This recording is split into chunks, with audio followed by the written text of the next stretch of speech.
Hello. So today we're going to be talking about what invisible illness looks like.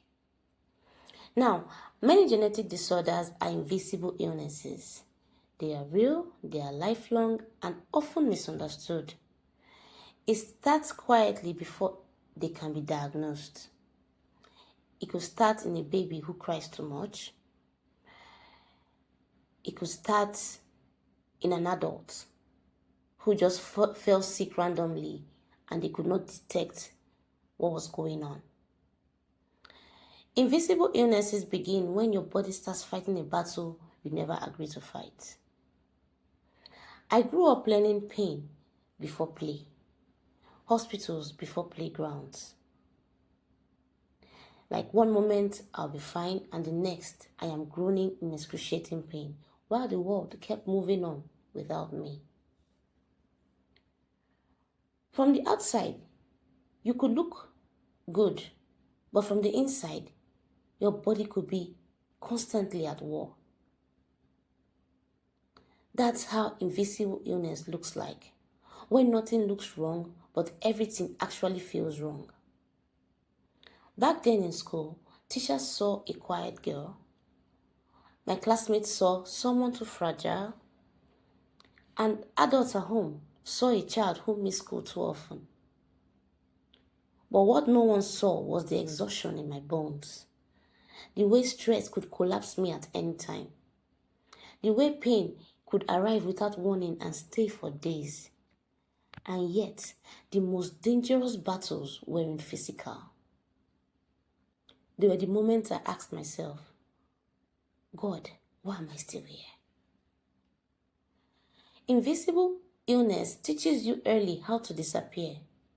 You learn how to sit it out, how to stay behind, how to watch others run ahead while you calculate your energy like a currency.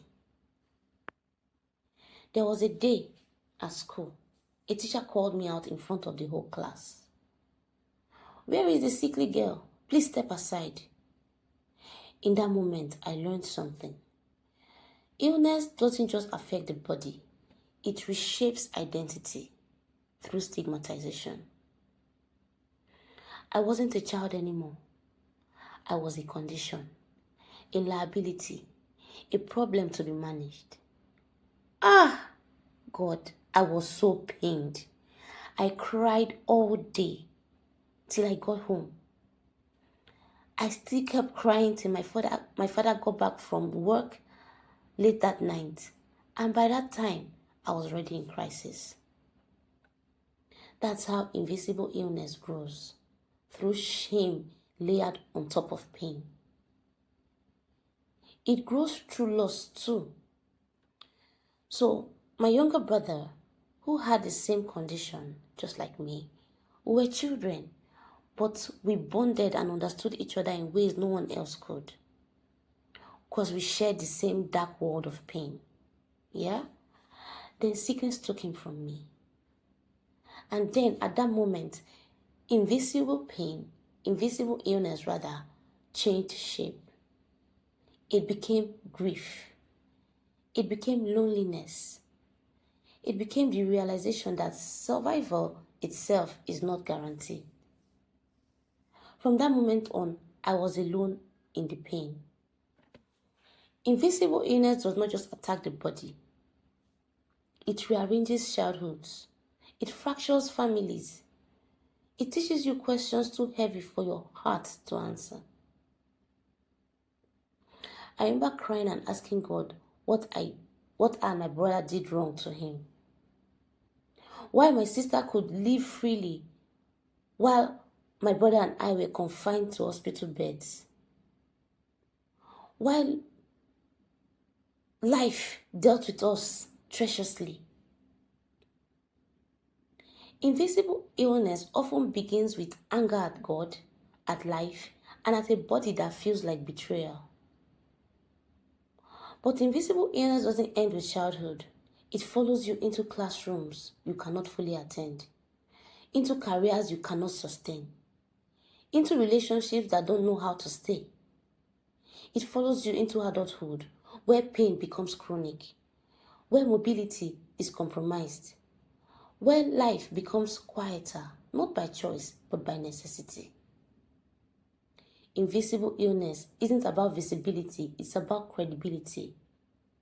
The lack of visible proof can lead to delayed diagnosis, emotional distress, medical gaslighting, social stigma. Yet the suffering is just as real as any visible condition. From the outside, it looks like withdrawal. From the inside, it's called survival. Invisible illness teaches you how to choose long-term survival over short-term relief. How to live carefully. How to listen to your body like it's a fragile instrument.